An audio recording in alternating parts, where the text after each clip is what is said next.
News में स्वागत है आप सभी दर्शकों का। मैं हूं आपके साथ सानिया। आइए देखते हैं आज की ताजा खबर। ಇವತ್ತಿನ ದಿವಸ ಸರ್ಕಾರಿ ಮೆಡಿಕಲ್ ಕಾಲೇಜ್ ಹೋರಾಟ ಅಹೋರಾತ್ರಿ ಇವತ್ತು 6ನೇ ದಿವಸ ಇದೆ। ಇವತ್ತು ಟೋಟಲ್ ಏನಪ್ಪಾ ಅಂತಂದ್ರೆ 94 ದಿವಸ ಆಗಿದೆ। ಇನ್ನೂವರೆಗೆ ಒಂದು ಸರ್ಕಾರಿ ಮೆಡಿಕಲ್ ಕಾಲೇಜ್ ಬಗ್ಗೆ ನಮ್ಮ ಉಸ್ತುವಾರಿ ಸಚಿವರು ಇರ್ಬೋದು, ಜಿಲ್ಲೆಯ ಜನಪ್ರತಿನಿಧಿಗಳಿರ್ಬೋದು, ಈಗ ಮೊನ್ನೆ ತಾನೇ ಅಧಿವೇಶನ ಆಯಿತು। ಅಧಿವೇಶನದಲ್ಲಿ ಏನು ಪ್ರಶ್ನೆ ಮಾಡಿದ್ರು ಇವರು, ಜಿಲ್ಲೆಯ ಅಭಿವೃದ್ಧಿ ಬಗ್ಗೆ ಏನು ಕೊಟ್ಟರು ಅನ್ನೋದು ಜನರು ನೋಡಾಕತ್ತಾರೆ ಟಿವಿಗಳಲ್ಲಿ। ಆದ ಕಾರಣ ನಾವಿಲ್ಲಿ ಹೋರಾಟ ಮಾಡ್ತಾ ಇರೋದು ನಮ್ಮ ಮಕ್ಕಳು ಮೆಡಿಕಲ್ ಕಾಲೇಜಿಂದ ಮೆಡಿಕಲ್ ವಿದ್ಯಾರ್ಥಿಗಳು ಆಗಬಾರ್ದು ತಕ್ಷಣ ಅಲ್ಲ, ನಾವು ಬಡ ಜನರ ಬಗ್ಗೆ ವಿಚಾರ ಮಾಡಾಕತ್ತೀವಿ।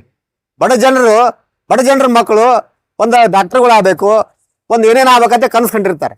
ಆ ಒಂದು ವಿಚಾರಕ್ಕೆ ಆಗತ್ತೇವೆ। ಇತ್ತೀಚಿನ ದಿನಗಳಲ್ಲಿ ಏನಾಗತ್ತಪ್ಪ ಅಂದ್ರೆ MLA ಮಕ್ಕಳು MLAಗಳು ಆಗತ್ತಾರ, ಅಧಿಕಾರಿಗಳ ಮಕ್ಕಳು ಅಧಿಕಾರಿಗಳಾಗತ್ತಾರ। ಒಂದು ಏನು ಎಜುಕೇಶನ್ ಅನ್ನೋದು ಏನಾಗ್ಬಿಟ್ಟೈತೆ ಅಂದ್ರೆ ಒಂದು ವ್ಯಾಪಾರೀಕರಣ ಆಗತ್ತೆ। ಈಗೇನಿದೆ PPP ಆಯ್ತಪ್ಪ ಅಂತಂದ್ರೆ ಒಂದು ಕಂಪ್ಲೀಟ್ ಆಗಿ ವ್ಯಾಪಾರೀಕರಣ ಆಗ್ತೈತಿ। ಆಮ್ಯಾಗ ಅಲ್ಲೇ ಸುಮಾರು 150 ಎಕರೆ ಜಮೀನಿದೆ।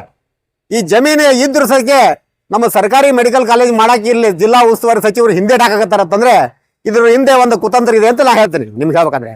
ಈಗ ಕುತಂತ್ರ ಯಾಕಪ್ಪ ಅಂತಂದ್ರೆ ಈ ಒಂದು ಸರ್ಕಾರಿ ಮೆಡಿಕಲ್ ಕಾಲೇಜ್ ಆಯ್ತಪ್ಪ ಅಂತಂದ್ರೆ ಅವರ BLD ಇರ್ಬೋದು, ಇನ್ನು ಆಲಮೀನ್ ಇರ್ಬೋದು, ಇಂಥವಕ್ಕೆಲ್ಲ ಹೊಡೆದು ಬೀಳ್ತದ ಒಂದು ವಿಚಾರದಿಂದ ಇಟ್ಕೊಂಡು ಈ ಹೋರಾಟಗಾರರ ಬಗ್ಗೆ ಒಂದು ಅವಹೇಳನಕಾರಿ ಮಾತಾಡಕತ್ತಾರೆ। ಈ ಹೋರಾಟಗಾರರ ಬಗ್ಗೆ ಯಾರ್ಯಾರು ಮಾತಾಡಕತ್ತಾರೆ ನಿಮ್ಗೆ ಹೇಳ್ಬೇಕಂತ ನೋಡಿರಿ ನೀವು।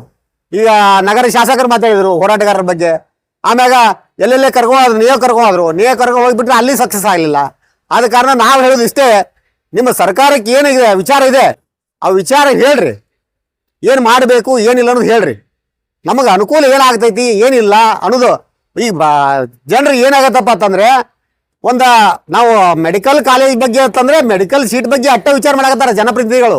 ಈಗ ಮೊನ್ನೆ ನಗರ ಶಾಸಕರು ಹೇಳಿದ್ರು, ನಾವು ನಮ್ಮ ಸಿದ್ದೇಶ್ವರ ಸಂಸ್ಥಾನದಿಂದ ಮೆಡಿಕಲ್ ಕಾಲೇಜ್ ಮಾಡ್ಕೋತೇವೆ, 5 ಜನರಿಗೆ ನಾವು ಉಚಿತ ಇದು ಕೊಡ್ತೇವೆ ದೇಶದಿಂದ, ವಿದ್ಯಾರ್ಥಿಗಳಿಗೆ ಉಚಿತ ಇದು ಕೊಡ್ತೇವೆ ದೇಶದಿಂದ।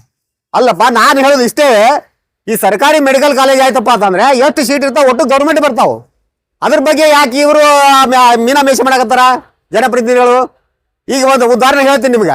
ಈಗ ನಾವು ಸಿದ್ದೇಶ್ವರ ಶ್ರೀಗಳು ಒಂದು ಹೇಳಿದ್ರು ಮಾತು ನಿಮ್ಗೆ ಹೇಳ್ಬೇಕಂದ್ರೆ ಮೊದಲ, ನನ್ನ ಚಿತಾಭಸ್ಮ ಸದಕ್ಕೆ ಯಾರಿಗೆ ಕೊಡಬೇಡ್ರಿ ತಕ್ಷಣ ಅವ್ರು ಹೇಳಿದ್ದಾರೆ ಸಿದ್ದೇಶ್ವರ ಶ್ರೀಗಳು।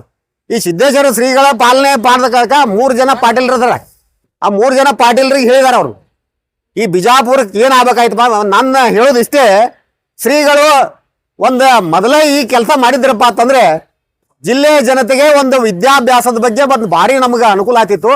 ಶ್ರೀಗಳು ಯಾಕ ಅದ್ರ ಬಗ್ಗೆ ಒಂದು ತಾತ್ಸಾರ ತೋಳಿಲ್ಲ। ಈಗ ಶ್ರೀಗಳ ಹೆಸರು ಹೇಳ್ಕೊಂಡು ನಮ್ಮ ಜಿಲ್ಲೆಯ ಜನಪ್ರತಿನಿಧಿಗಳು ಒಂದು ವ್ಯಾಪಾರೀಕರಣ ಹೊಂಟಾರ। ಈಗ ಶ್ರೀಗಳ ಹೆಸರು ಹೇಳ್ಕೊಂಡು ಸಿದ್ದೇಶ್ವರ ಸಂಸ್ಥೆ, ಇದರಿಂದ ಏನೇನೋ ಒಂದು ಸಂಸ್ಥೆಗಳು ಮಾಡ್ಕೊಳಕತ್ತಾರ, ಅವ್ರ ಹೆಸರಿನ ಮ್ಯಾಲೆ ದೇಣಿಗೆ ಎತ್ಕೊಳ್ಳೋದು, ಇದು ಮಾಡ್ಕೊಳ್ಳೋದು, ಇಂಥವೆಲ್ಲ ಮಾಡಕತ್ತಾರ। ಈ ಇದ್ದಂಥ ಶ್ರೀಗಳೇ ಒಂದು ಸ್ವಲ್ಪ ಇದ್ರ ಬಗ್ಗೆ ವಿಚಾರ ಮಾಡ್ಬೇಕಂತ ಹೇಳ್ತೀನಿ ನಾನು ನಿಮ್ಗೆ ಹೇಳ್ಬೇಕಂದ್ರೆ। ಶ್ರೀಗಳು ಯಾಕೆ ವಿಚಾರ ಮಾಡ್ಬೇಕಂತಂದ್ರೆ ಈಗ ತುಮಕೂರು ಸಿದ್ಧಗಂಗಾ ಮಠ ಇರ್ಬೋದು, ಕೊಪ್ಪಳದ ಗವಿಸಿದ್ದೇಶ್ವರ ಮಠ ಇರ್ಬೋದು, ಆಮ್ಯಾಗ ಗದಗದ ತೋಂಟದಾರಿ ಇರ್ಬೋದು, ಇವೆಲ್ಲ ನೋಡಿದ್ರೆ ಸಂಸ್ಥೆಗಳನ್ನು ಎಷ್ಟು ಹುಟ್ಟಾಕಿದಾರೆ ಅಂದರೆ ಆ ಹುಟ್ಟಾಕಿದ್ದಕ್ಕೆ ಅಲ್ಲಿ ಇರ್ತಕ್ಕಂಥ ಜನರಿಗೆ ವಿದ್ಯಾಭ್ಯಾಸ ಆಗಲಿ ಒಂದು ಸಾಕಷ್ಟು ಅನುಕೂಲ ಮಾಡಿದಾರೆ ಅವ್ರು ಈ ಮಠಗಳಿಂದ। ಆ ರೀತಿ ನಮ್ಮ ಬಿಜಾಪುರ ಜಿಲ್ಲೆ ಆಗಲಿಲ್ಲ, ಒಂದು ವಂಚಿತ ಆಗ್ತದೆ ಅಂತ ಹೇಳಕ್ಕೆ ಇಷ್ಟಪಡ್ತೀನಿ ನಿಮ್ಗೆ ಹೇಳ್ಬೇಕಂದ್ರೆ। ನಾನು ಹೇಳೋದು ಇಷ್ಟೇ, ಜಿಲ್ಲೆಯ ಜನಪ್ರತಿನಿಧಿಗಳು ಕೂಡಲೇ ಎಚ್ಚೆತ್ಕೊಳ್ಬೇಕು, ಎಚ್ಚೆತ್ಕೊಂಡು ಒಂದು ಜನರಿಗೆ ಅನುಕೂಲ ಮಾಡಿಕೊಟ್ರೆ ಸರ್ಕಾರಿ ಮೆಡಿಕಲ್ ಕಾಲೇಜ್ ತಂದ್ರಪ್ಪ ಒಂದು ವಿಷಯ ಆಗುತ್ತೆ।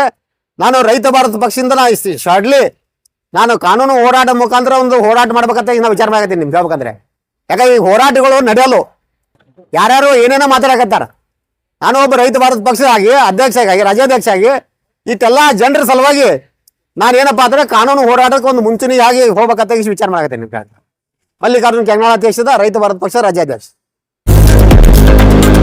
लेटेस्ट न्यूज अपडेट्स के लिए YouTube एक्सप्रेस को सब्सक्राइब कीजिए, साथ में बेल आइकॉन को भी क्लिक कीजिए। साथ ही साथ लाइक, शेयर और कमेंट करना ना भूलिए।